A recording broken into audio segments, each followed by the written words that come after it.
Assalamualaikum warahmatullahi wabarakatuh.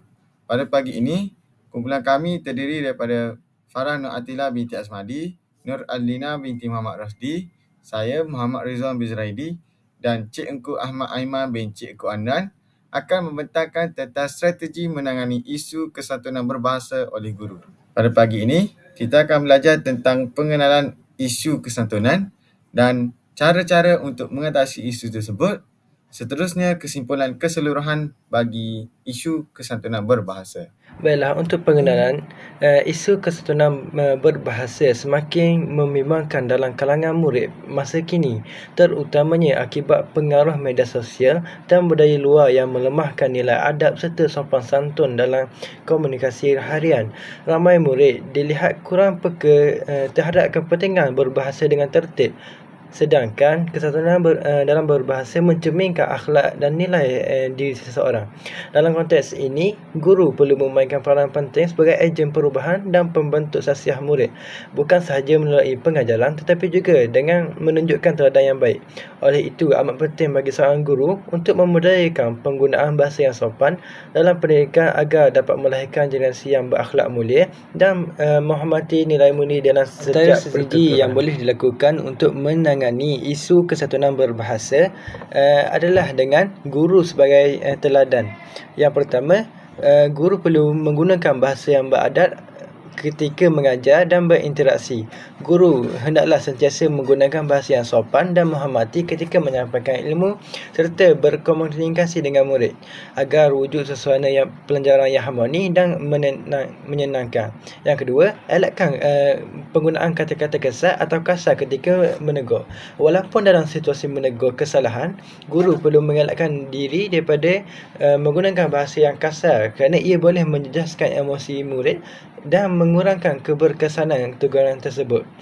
Dan yang ketiga, guru perlu sentiasa mempamerkan emosi yang positif dan hormat ketika berkomunikasi, iaitu guru harus menunjukkan sikap yang tenang, mesra dan hormat dalam komunikasi agar murid merasakan dirinya lebih dihargai dan lebih terbuka untuk berinteraksi serta menerima nasihat.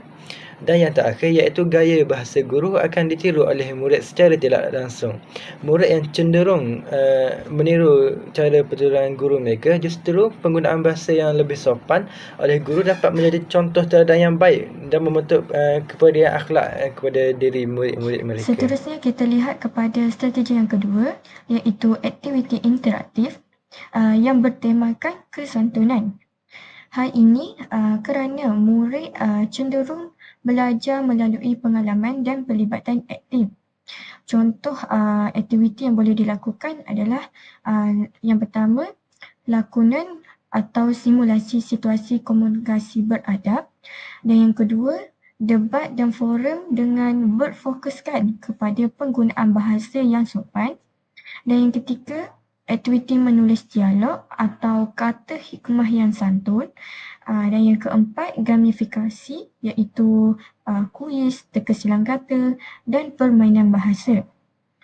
Secara keseluruhannya, aktiviti ini akan membantu murid memahami dan menghayati kesantunan secara praktikal. Strategi ketiga ialah bimbingan berterusan dan penugahan positif. Guru perlu sentiasa memantau dan membimbing murid dalam penggunaan bahasa. Contohnya, memberi pujian kepada murid yang bertutur dengan sopan dan menegur dengan berhemah apabila berlaku penggunaan bahasa kasar. Selain itu, guru boleh wujudkan peraturan kelas seperti penggunaan kata sapaan yang betul, memberi salam serta menggalakkan murid menggunakan kata seperti tolong, maaf dan terima kasih secara konsisten. Baiklah, sebagai penutup, strategi-strategi ini jika dilaksanakan secara menyeluruh dan konsisten, ianya akan sedikit sebanyak membantu membentuk budaya komunikasi beradab dalam kalangan murid. Peranan guru sebagai pemimpin dan pembimbing amat penting dalam membudayakan kesantunan berbahasa. Semoga usaha ini melahirkan generasi pelajar yang santun bicara, cerdas akal dan tinggi budi pekerti. Sekian sahaja daripada saya. Wabillahi taufiq wal hidayah. Assalamualaikum warahmatullahi wabarakatuh.